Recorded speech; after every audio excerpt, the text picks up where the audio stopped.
Aloha! Bienvenue dans cette vidéo en noir et blanc. Et oui, parce qu'aujourd'hui, je vais vous parler de la peur. Cette émotion désagréable, cette sensation qu'on connaît tous et toutes, je pense, et qui est là depuis notre plus tendre enfance. Et oui, parce que quand on est bébé, la première peur, c'est celle que nos besoins ne soient pas satisfaits. Donc même si on ne s'en souvient plus, on a ressenti de la peur quand on était tout petit. Je vous parle de ce sujet tout simplement parce que je fréquente des gens qui se sentent mal au quotidien. Peu importe les raisons, peu importe les situations. En tout cas, on parle très souvent de peur. Voilà. C'est vraiment quelque chose que j'entends tous les jours. Donc je me suis dit, je vais essayer d'apporter quelque chose, même si il y a des choses dans mon discours que vous connaissez, que vous savez déjà, mais ça va peut-être venir vous confirmer, vous conforter dans ces pensées-là. Et puis, pour celles et ceux qui, en ce moment, traversent une période d'anxiété, d'angoisse, d'inquiétude et qui ont des peurs à chasser, eh bien, cette vidéo n'arrive pas par hasard. Elle est là pour vous inviter justement à commencer ce travail si ce n'est pas déjà fait. Donc, sachez que sur Terre, tous nos actes, et je dis bien tous nos actes, sont motivés uniquement par deux choses. Deux choses qui finalement après ont comme un arbre plein de branches sur lesquelles on va apporter différentes manières de réagir, différentes créations, j'ai envie de dire, qu'elles soient bonnes ou mauvaises, mais vraiment les deux principales émotions, sensations et réactions, c'est la peur et l'amour. Basta. On fait quelque chose parce que derrière, il y a de l'amour ou alors de la peur. Réfléchissez à n'importe quelle situation et vous verrez que c'est vrai. Je vais quand même vous donner un exemple parce que sinon c'est trop facile. Prenez quelqu'un, on va prendre le pire, hein. Prenez quelqu'un qui fait un meurtre. Et là, oui, on ne peut pas faire pire que ça. Il n'y a pas plus barbare que de tuer quelqu'un. Pourtant, est-ce que c'est toujours la haine ou la méchanceté qui se cache derrière? Eh bien non. La preuve avec les crimes passionnels, il peut y avoir de l'amour derrière un crime et il peut y avoir également de la peur. Je vous donne un exemple. Quelqu'un qui se fait braquer dans une boutique et qui, en légitime défense, tire sur la personne, c'est un crime, mais c'est un crime de légitime défense. Donc, ce qui était derrière, c'est la peur. Bah oui, la peur d'être soi-même tué, la peur parce que quelqu'un rentre, débarque et puis vole des choses et puis nous menace.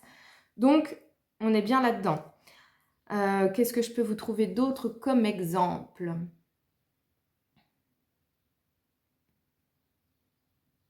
Donc là, c'était l'exemple, on va dire, un peu négatif, dark, mais qui cache parfois une certaine forme de lumière. Et on va prendre l'exemple inverse, c'est-à-dire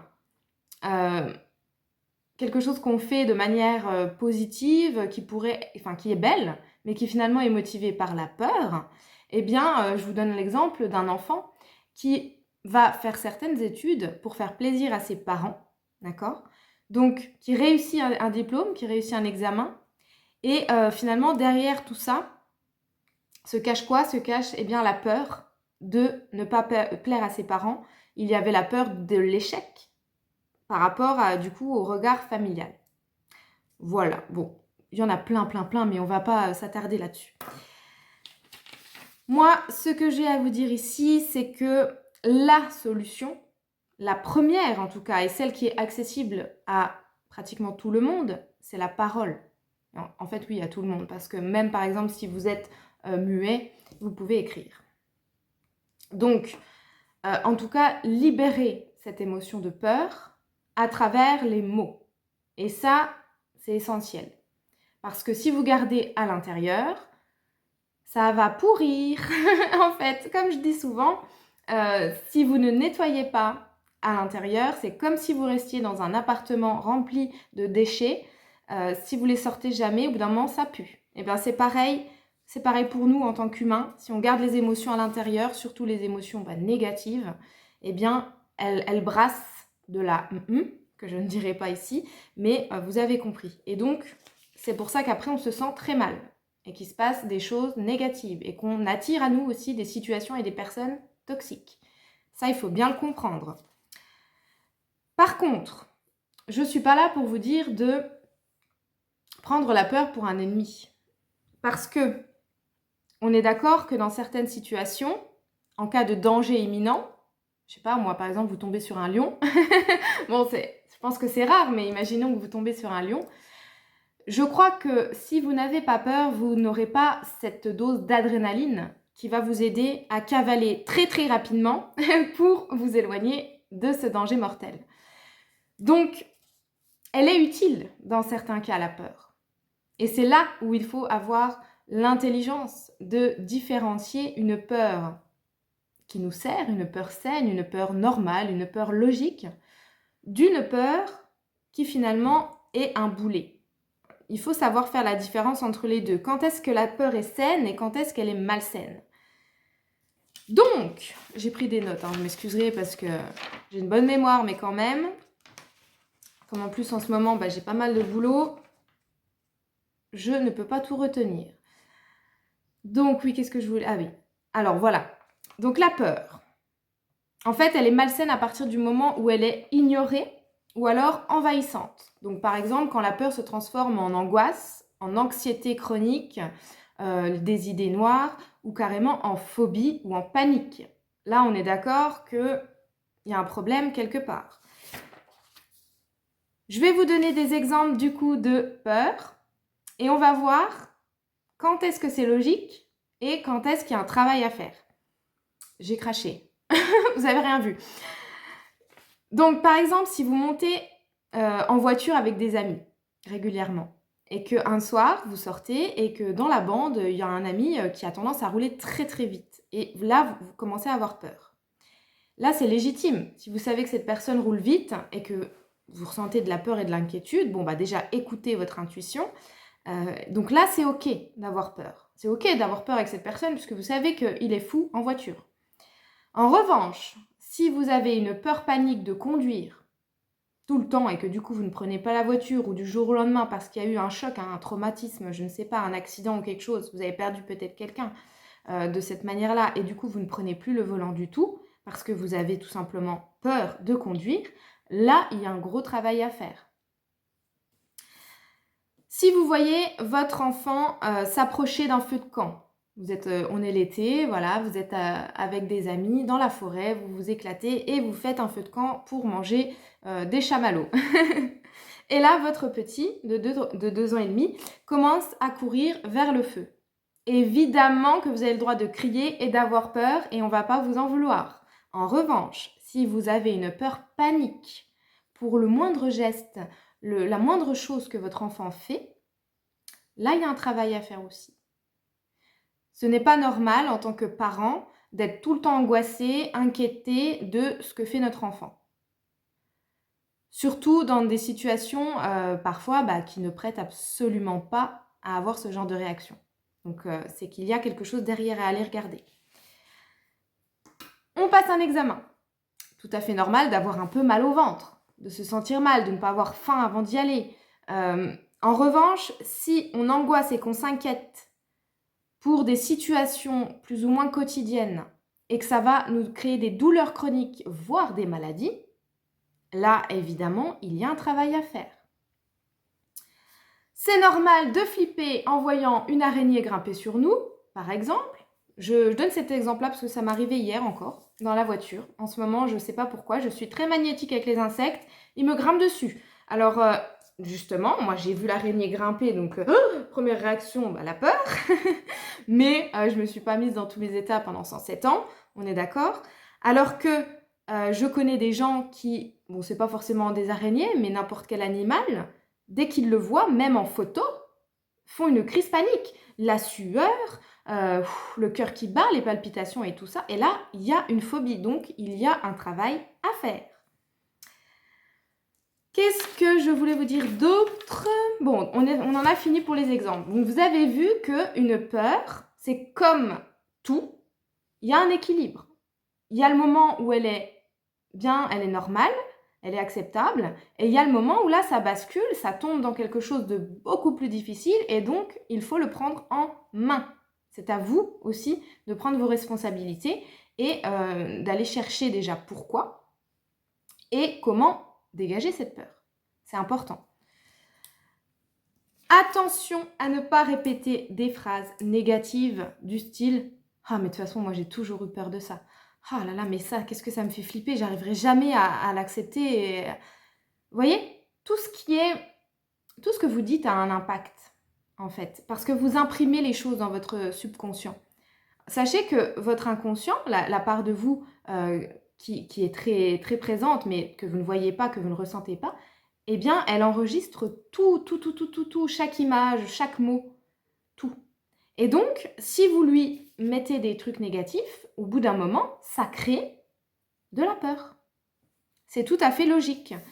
Donc, on essaye de prendre conscience de ce qu'on va justement imprimer dans l'inconscient. C'est un peu bizarre ce que je dis, mais vous allez comprendre. Ça influence notre vie à plus de 95%, le subconscient, sachez-le. C'est-à-dire qu'à cette heure-ci, regardez vos choix de vie, regardez vos comportements, vos addictions et justement vos peurs, et vous allez voir que la plupart du temps, ce sont des schémas ou ce sont des situations que vous avez vécues et qui ont été stockées dans votre inconscient et qui aujourd'hui vous poussent justement à avoir ces réactions-là ou cette vie que vous menez. Donc, il y a vraiment cette nécessité de faire un travail intérieur, de se mettre sur son chemin d'âme, sinon, eh ben, on s'en sort pas. On a tous et toutes des failles, des traumatismes. Ça, on n'y échappe pas. Sinon, j'aimerais bien rencontrer la personne qui me dira qu'elle n'a peur de rien du tout et qu'elle a une vie parfaite. Franchement, n'hésitez pas dans les commentaires à me dire si c'est votre cas, je serais ravie d'avoir vos astuces. Mais moi, en tout cas, de ce que j'expérimente, on en a tous des peurs. Hein, voilà. Par contre, on a des solutions pour les comprendre déjà et pour les chasser. La première, parce que celle-là, elle m'a vraiment aidée, donc je vous en parle. Je n'en fais pas personnellement, mais il y a de très bons praticiens en France, l'hypnose. L'hypnose, c'est un travail justement sur le subconscient. On va aller remplacer des pensées et des émotions négatives par des bonnes, ou alors, je ne m'y connais pas plus que ça, mais je pense aussi qu'il y a parfois un espèce de travail quand même de nettoyage au niveau du mental. En tout cas, l'hypnose. L'hypnose, ça peut vraiment vous aider à chasser les peurs. Les soins énergétiques, évidemment. Moi, quand je fais un soin, je vous explique comment je procède. Je vais déjà scanner au pendule les corps énergétiques. Je vais m'assurer de où je dois travailler, en fait. Hein. Donc, est-ce que c'est le cœur? Est-ce que c'est plutôt au niveau du mental? Est-ce que c'est le chakra sacré, admettons? Bah oui, parce que des fois, il y a des peurs qui sont liées à des traumas d'agression, par exemple, sexuelle ou des choses comme ça. Enfin, voilà. Donc, je vais déjà regarder où est-ce que je dois travailler, sur quelle peur je dois travailler. Et ensuite, je déblaye tout ce qui n'a pas sa place. Il y a aussi les soins sonores. Les fréquences, le son, c'est un médicament. Je ne le répéterai jamais assez. Croyez-moi, ou essayez-le en tout cas, non, ne me croyez pas surtout, en fait, mais allez vérifier que les fréquences sonores, et pas n'importe lesquelles, hein, n'écoutez pas tout et n'importe quoi, renseignez-vous bien, mais tout ce qui est soins sonores, ça aide à se recentrer, à se sentir beaucoup mieux et à du coup s'éloigner de vos peurs. Il y a également l'art-thérapie, les psychothérapies, bien sûr, on ne peut pas les oublier non plus, même si certaines dans la spiritualité ne sont pas tout à fait d'accord avec ça. Moi, j'estime qu'il faut faire un travail holistique, donc la partie mentale, le psyché, c'est hyper important aussi d'aller le nettoyer. Et puis, avec la psychothérapie, justement, ça va vous permettre de libérer la parole. Et comme je l'ai dit, c'est essentiel. Et évidemment, le meilleur pour la fin, la guidance. Bah oui, en guidance, ce que je fais avec les cartes, c'est que je vais regarder déjà quelle est l'origine, c'est quoi la racine, la vraie source de votre peur. Et du coup, après, on a des solutions, des clés qui se dessinent. Et je vous transmets les messages de votre âme. Donc, c'est quand même elle qui sait mieux que nous, mieux que vous, ce qu'il y a de stocké à l'intérieur. et qui va pouvoir du coup vous guider, vous aider à comprendre quel travail faire pour chasser telle ou telle peur. Parce que il faut quand même bien dire que... Non, c'est pas la bonne feuille. J'en ai marre. J'en étais où là? Oui, là. Oui, alors voilà. Évidemment, le bon sens. Le bon sens, c'est quoi? C'est d'éviter les sources de stress, d'éviter la peur, tout simplement. Donc si vous allez sans arrêt, et je dis bien sans arrêt, je ne parle pas d'une fois de temps en temps, mais si vous allez sans arrêt regarder des films d'horreur, si vous écoutez tous les jours les informations télé en boucle, si vous ne vous renseignez que sur des trucs vraiment négatifs, dark, que ce soit sur le monde, la société ou votre voisin, on s'en fout. Mais à partir du moment où vous plongez dans des basses vibrations, il ne faut pas s'étonner qu'après, on ait des peurs. Donc, on évite les gens, pas tous, mais on évite les gens et les lieux qui ont des basses vibrations, qui nous pompent notre énergie, qui nous amènent vraiment en bas, qui nous fatiguent, qui nous stressent, qui nous inquiètent, qui nous angoissent. On évite tout ça parce que c'est ce qui va déclencher des crises de panique et des peurs. Prenez soin de votre santé mentale, émotionnelle et énergétique de la même manière que vous nettoyez votre logement. Comme je vous l'ai dit tout à l'heure, si vous restez dans les déchets et dans la mouise, faut pas s'étonner après que ça se voit à l'extérieur. Donc voilà, bon, alors du coup, tout ce qui est... oui, moi je conseille toujours un nettoyage énergétique minimum 2 fois par an. Évidemment que l'idéal, c'est de le faire encore plus, mais moi je suis pas une arnaqueuse, je suis pas une menteuse, et j'estime qu'il n'y a pas non plus besoin d'aller pratiquer un soin énergétique toutes les semaines, quoi. Faut pas déconner. Par contre, voilà, ça fait vraiment du bien. Si vous avez les moyens, faites-le une fois par mois ou une fois tous les 3 mois, je dirais, ouais, c'est pas mal. Sinon, minimum 2 fois par an.